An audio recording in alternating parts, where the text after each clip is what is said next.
Did you eat the entire tiramisu that was in the garage fridge? My wife asked me this with her car keys still in her hand, and I have never seen a human face change colors that fast. Yeah, I said from the couch. It wasn't labeled. Garage fridge is fair game. That's been the rule since 2019. For context, we have a system. The kitchen fridge is for meals with plans. The garage fridge is for orphans, leftovers, mystery Tupperware, the beer nobody claims. Anything in the garage fridge is legally mine. This is settled law in our house. My wife set down the grocery bags very slowly, the way you'd set something down before a fight, and said, "Marcus, that was Elena's. She dropped it off an hour ago. How much did you eat? All of it?" She made a sound I'd never heard before, somewhere between a kettle and a hawk. Then she said, "Get in the car." Why? Get in the car. Here's the thing. On the drive, I started feeling it. My heart was doing a drum solo. My hands had a light tremble, and the streetlights were smearing a little at the edges. I figured it was the stress of being screamed at until my wife's phone rang through the car speakers, and her sister Elena's voice filled the car, already mid-sentence. "Is he okay? Marcus? Why would you eat an unmarked dessert, you absolute raccoon?" "It was in the garage fridge," I said weakly, which everyone in the car apparently considered a confession. "That tiramisu had 2 full mocha pots of espresso in it," Elena said, "and most of a bottle of marsala. It was for Dad's retirement dinner. It was supposed to serve 16 people. 16. I did the math on what percentage of 16 servings of espresso and fortified wine was currently inside one insurance adjuster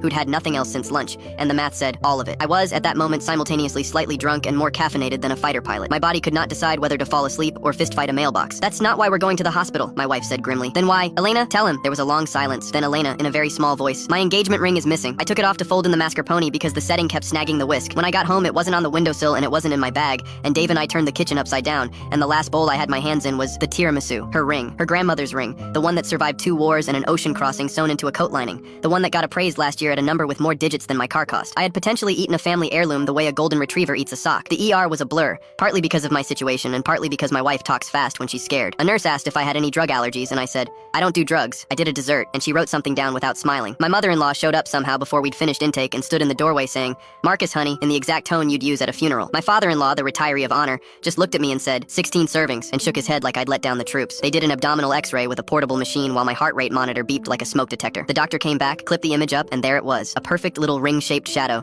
sitting in my stomach like a prize at the bottom of a cereal box. "Is it intact?" Elena asked from the doorway. She'd driven 40 minutes. "Completely," the doctor said. "It'll pass on its own in a day or 2. As for the tremors and the heart rate, that's the espresso and the alcohol. Fluids, food, time. He'll be fine." Then he handed me a laxative and a plastic collection device I will not describe, and left me alone with 4 family members and my dignity, which had also left. That's when Elena said, "There's one more thing," and even my wife turned around. Her 7-year-old, my niece Sophia, had confessed at bedtime the night before that while the grown-ups were talking, she had made the cake fancy by dumping her entire craft jar of edible gold star sprinkles between the layers. Elena forgot to mention it because the ring crisis erased everything else. So for the record, over the following 48 hours, I recovered a $500,000 ring, personally, alone, in a bathroom, like a very sad prospector panning for the world's worst gold. The ring survived. It got professionally cleaned twice, then a 3rd time at my insistence. Elena wears it again. She says she's made peace with its journey. Sophia heard an edited version of events and now calls me Uncle Sparkles. The garage fridge has a label maker attached to it by a chain. Some laws had to change.